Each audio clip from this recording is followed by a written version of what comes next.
So, welcome to another Join the Brave podcast. This episode, we're joined, we've got the legends of the Caledonian Braves. We've got Davy Winters and the captain, Alan Reid. How you doing, guys? Good, mate. Aye, no bad, no bad. So, how's been coping? It's been a difficult time. Obviously, Davy, we heard a wee bit about you, but Reedy, how are you getting on with the coronavirus situation? How's it affecting you personally? It's been all right, to be fair.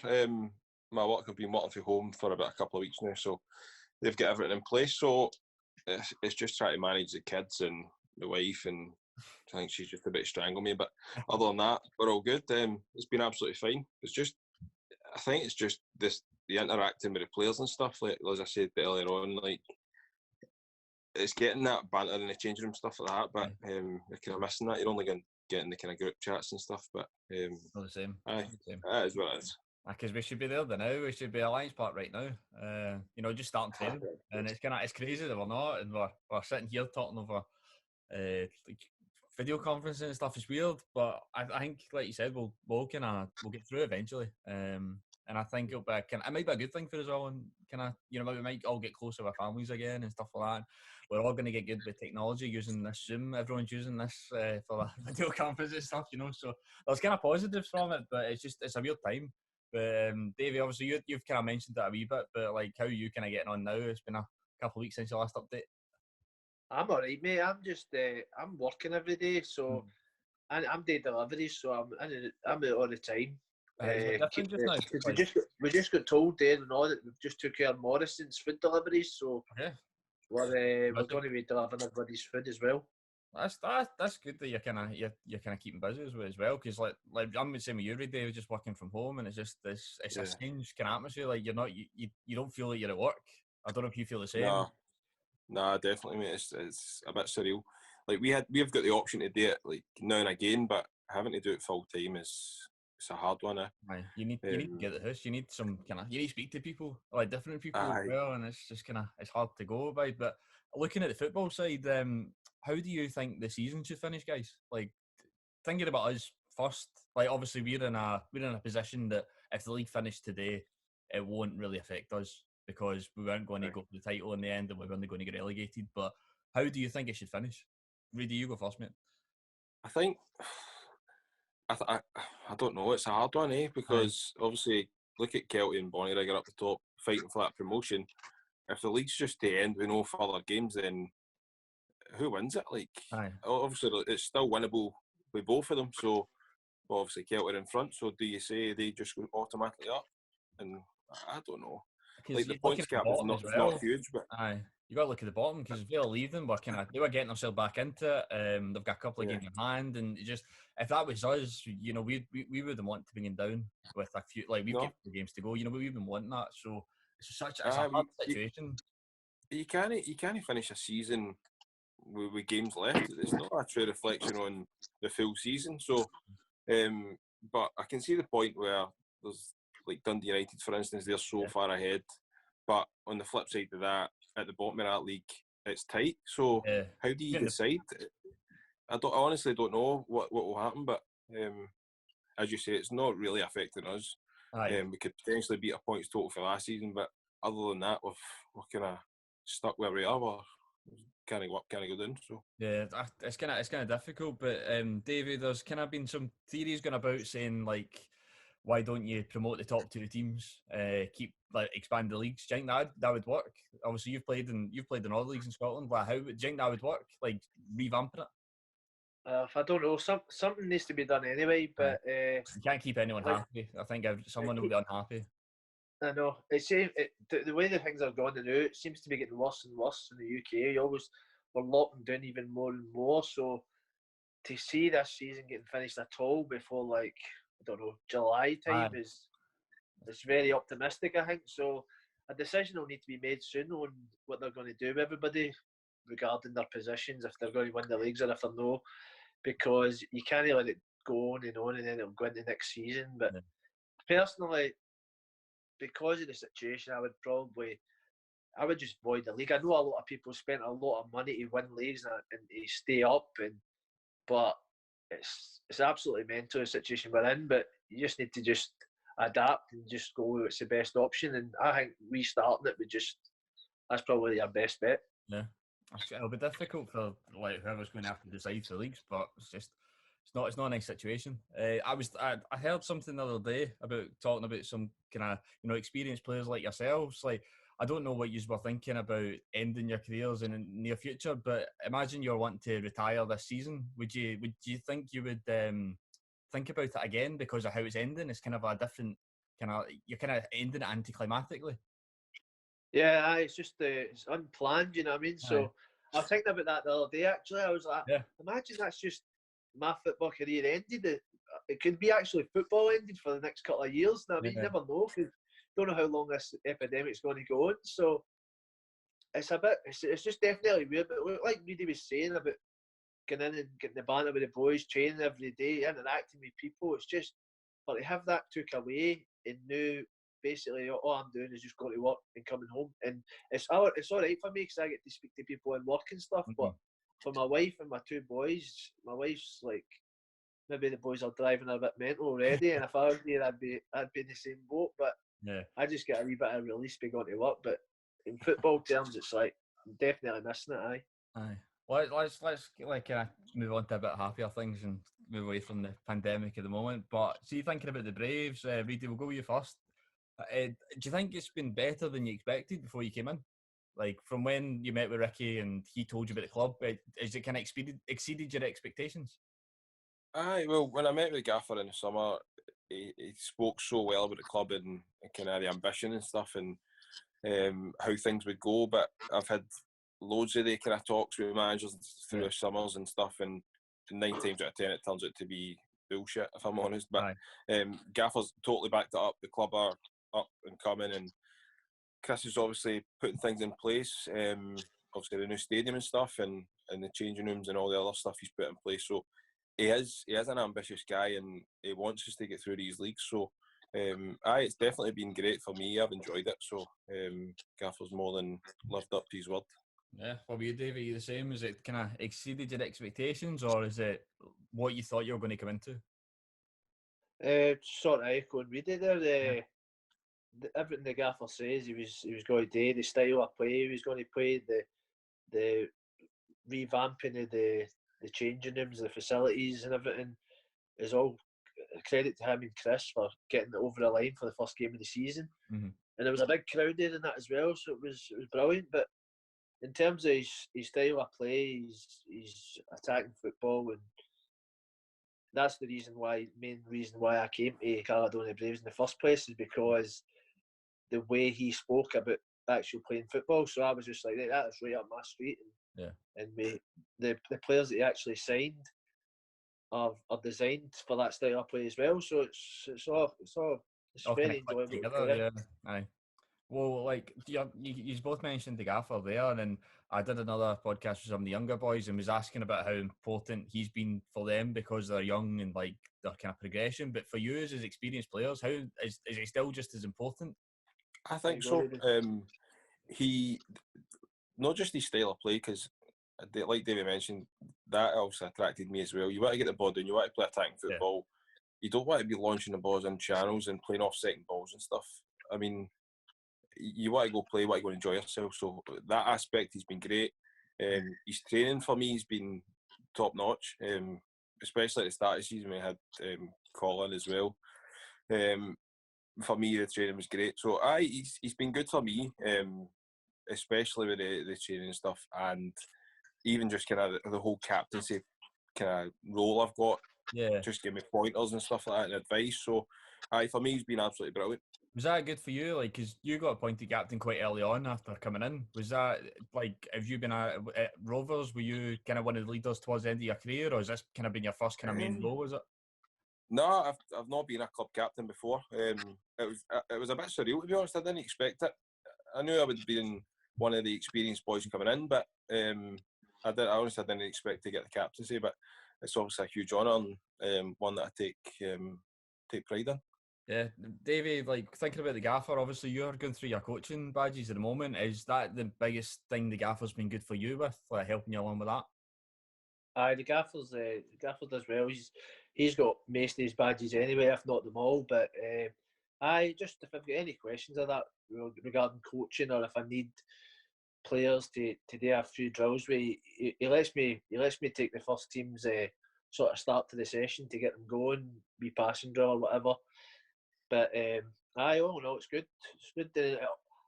I played against them during my career as well for many years, so I respect him as well as a player when he played. So that's a wee upside as well, that I didn't think he was rubbish or anything like that. You know what I mean? So I respected him, and I respect his ideals, and I respect how he played. So to me, that's in a coach. Same with Colin as well. You know, like in a coach, to have that respect, playing wise as well as coaching wise, is massive. Aye. Well, like if you think about the club, so I was kind of more on the pitch. If you think about it off the pitch, like obviously you have been at a few clubs yourself, and well, more Davey than me, to be honest. But like it's a modern club we've got here. Sorry, so it's a modern club we've got here. How is it kind of refreshing looking back in your previous clubs, like being at this club and seeing how we're going with the times and maybe trying to modernise the game and kind of pioneering ourselves in that? Is that refreshing? Aye, it's outside the box, isn't it? Chris has obviously seen the model that most clubs have got in Scotland and thought that it potentially wouldn't work for us as a new club. So he's kind of going down different avenues with the media stuff and try to get fans engaged and stuff. So aye, off the pitch it's been great as well. Obviously the boys have kind of really bought into the media stuff and they're doing their bit as well. So kind of gives that fan the engagement as well. Yeah, do you think that's an important part? Because for me, it's been great. Everyone's been great with me, kind of engaging with the media, like you said, and doing everything they can. Do you think it's good that the gaffers managed to get a group of boys who are all in it for the one reason? You know, we're all here together. It's all about togetherness. We'll all do it together. You know, how important is that, David? I think what you're saying about the togetherness at the start of the season, when he'd signed all the players we got together, one of our first meetings was to talk about what actually Caledonian Braves represents, and we all had to sort of put in our inputs and we had the discussion, and it was like that togetherness that was going to make us different for anybody else. And also, like you say, the media part, I think it's probably up there with one of the best media parts in the whole country, you know what I mean? And if Chris can get this app over the line, then it would be pretty incredible, to be honest. He's like looking forward to that, you know, like thinking about like a lot of the other clubs in like England, like the Premier League, they've all got their own apps, but in Scotland, once we get this out, we're going to be the first club to have their own official app. Like, it's an exciting time for the club. It definitely is. As I said before, it's something different. Like you say, we'll probably be the first club in Scotland to have it. It just gives the fans that wee insight, whether it be, I don't know, the personal life or whatever, for the players. Even just in and about training, they'll kind of see a bit of the banter or whatever. Obviously, you're putting a bit of content out anyway, but they'll get obviously that kind of view day in, day out with the app. So, aye, it's definitely good for the kind of stuff. That's where they'll be getting. Absolutely, so it's great. But you know, it's a good time for the club, and I think it's a good time to be at the club as well, because it's the first year, and you know, you never know where this club could go. And I was making a joke in the last one. You know, in 10 years' time, this club could be anywhere. You never know, like, where it could go. So, do you think it's important? You could maybe be one of the kind of first teams in history to kind of start as a Caledonian Braves. It kind of sounds a bit surreal and a wee bit silly, but if you think realistically, it could be something amazing. Davey, what do you think? 100%. Like, you just go to see, like, there's loads of teams that have just like fired their way through the leagues up to the top league in no time. You know, a lot of them's aided by money and stuff, but with the media stuff, like, if I was a wee guy and I could have an app that let me interact with the players that I actually go and watch every week, oh, you'd love it. I would love it. I mean, it'd be amazing.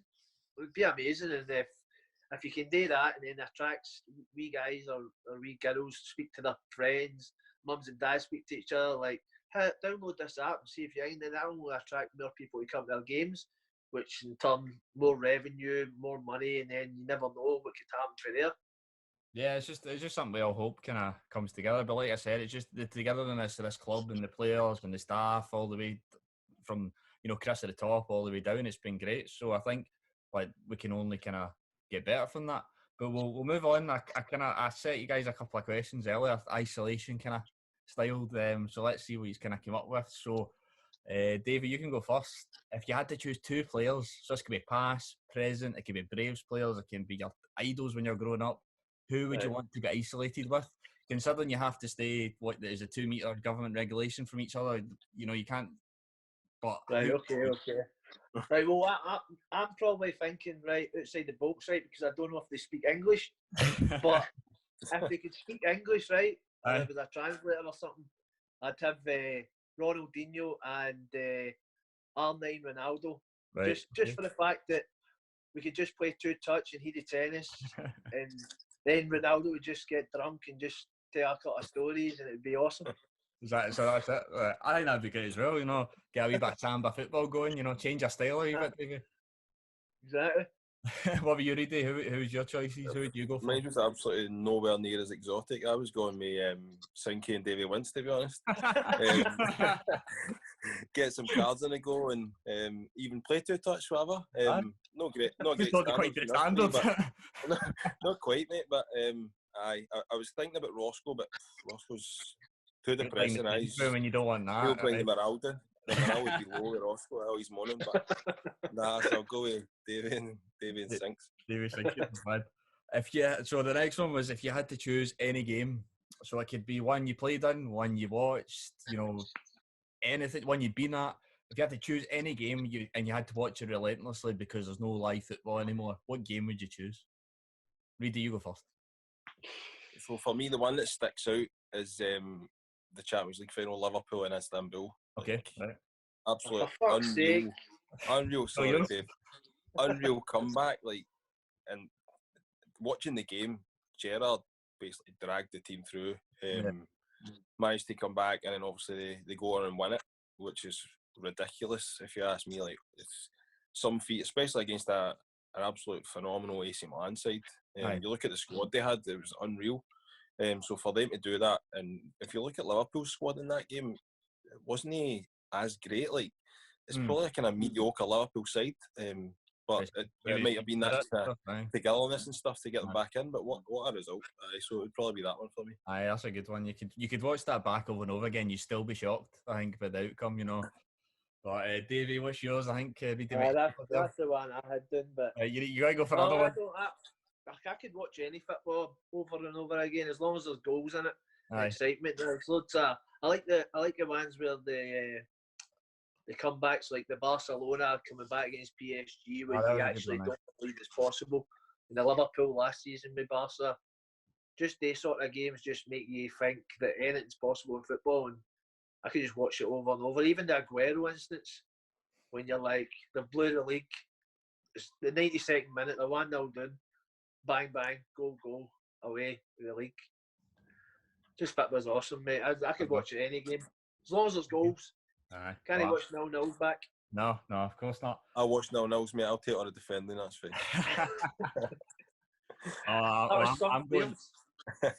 I'm going to go with some unbeaten Celtic 4-0. I was there that day. Peace, fantastic. Can't beat that. I'd watch that over and over again. Redouble from Andy Dorman and Stephen Thompson. Can't beat it. But so we'll go less. We'll take football out of it for a bit. What TV show would you binge watch? Like, maybe something you're watching just now, or something you've watched before and you've watched over and over again. But if you could only watch this one TV show, what would it be? Right, Dave, on you go, mate, in case I steal your thunder for the rest of your life? Well, just during this pandemic, just something that keep you going, keep your spirits up. What would you watch all the time? What could you? I'm not really a Netflix kind of guy. I don't really have a lot of time. You could be a movie. You could be a movie. It's just not a TV show. A movie. Just watch Adam Sandler, man. Aye, you like Adam Sandler? Okay. Aye, just watch Adam Sandler. You can't go wrong with watching a wee Happy Gilmore or Billy Madison. Right. So that's what your recommendation would be. Just get the Billy Madison. I like Billy Madison. Aye, that's a good one. Right, Reid, what's yours? You go for a TV show? I have a series, mate. For me, Sopranos is top notch. Okay. Could watch that around there. I think I've watched it 4 or 5 times right through. So, absolutely unreal. So I'll go with that. Not bad. So the last one was if you had to. I changed up with the other guys as well. Like I said 3 if you could, but even if it's just one, what dinner would you want to make all the time? What could you eat all the time? and that would be you. You'd be happy making that, and that's all you'd eat. Reid, you go first this one. Fajitas for me, mate. Fajitas. Fajitas every night of the week. Aye. Mexican. Chicken Reid, fajitas, man, mate. you're reading my mind tonight. I'm all over you. Told you, mate. Fajitas, That's why you're in isolation with me, mate. We had fajitas together. He's a bit. Wavelengths. Just sitting watching that game, eating fajitas, absolutely class, mate. Oh, that's it. That's it. To be fair. What's yours, Winston? If it's no fajitas. Aye, mate, that is fajitas, but Gotta be. If it's like, for the rest of my life, I couldn't live without chicken, eggs, or rice. So just put them all together. Aye, or jellies. Jellies, I like my jellies. Aye. The Empire biscuit for the tea and that. Oh, yeah, go! Excellent. So, thinking back to the Braves quickly, just to kind of finish up. How do you want to see going into next season? Like, are you optimistic about it? Do you want to still be here? You know, this isn't like where what's their goals? But personally, what's your goals? Dave, you go first, so Reid doesn't steal your answer. Aye, exactly. No, I just want us to keep improving. Me personally, I'll be looking into doing more coaching in that and develop my coaching career now, because eventually, hopefully, there's another 2 years or 3 years in me, but eventually I'm going to have to stop playing. And although it's going to hurt, I just don't think that I can live without football. So I'll be looking to coach, and if I need to teach Reid how to actually trap the ball, then I'll do my best. It might take Maybe me 2 some or 3 coach years, to do that, but mate. I'll eventually Maybe some coach. No, but that's what I'm just wanting all the players to improve, because the majority of the team are young, you know what I mean, and there's a lot of talent in the young boys, but you need to nurture them, you need to help them, and you need to. And I think this season they've shown on occasions where the levels they can get to, but on occasions obviously it doesn't come together. You end up getting beat, but if they can get that consistency and you can always improve, then we'll definitely be a force next year. And how big a force, I don't know, but everybody's in the same boat and everybody's right behind the team, right behind the gaffer, right behind the chairman, and hopefully we can just work together and keep progressing. Yeah. What about you, Reid? Do you like to lead the team out again next year? Aye, for me, I'm happy. As I say, the boys have been great, especially the young boys. To be fair, they've been enthusiastic right through, and we've got a wee core of kind of older players who kind of not take the lead, but kind of influence them. I feel like give them pointers and kind of keep them going. But I think it's like Wint says, it's always hard with young players to get that consistency. So hopefully, if we can keep the core of the squad together, then we can kind of build on this season and have a crack at it next season. Yeah, I think that's what we all hope for, just kind of keeping the team together and kind of pushing on a bit of consistency in the squad as well, and we can see where we go. But I think we should kind of mention, like, obviously, as a club, we probably get a wee bit of flack from people saying about the fan base, but I think you guys are first there. I think we've done really well this season, getting guys down to the games, considering how new the club is. And someone mentioned to me the other day, it was we've kind of done it backwards, how we've got the online community and now we're trying to build this fan base. Do you think in the next couple of years, from what you've seen this year, trying to progress, you'll see a huge difference in maybe the next 2, 3, 5 years? I think so. I think it's important to get that product on the park, because if they're coming to see us, then they need to be attracted back. Yeah. So as long as we're kind of doing the business on the park, then that will definitely help going forward, getting fans through the gate. And like you say with the app, if they get that kind of insight into the players and stuff like that, then it might just encourage them to come to more games and tell their friends and family and whatever else. So hopefully we can boost the crowds. And as I say, mostly it'll come for the boys in the park. Yeah, David, just a wee bit of, probably just thanks to the guys who did come down, because there was quite a few, you see some familiar faces, but there was some times when you saw a lot of guys coming down, you didn't recognise them, and it was good to kind of prove some, like, kind of, don't want to say haters wrong, but like people who don't really understand the club, is that good for you to see that? Aye, see some games when it was like the free weekends and stuff like that.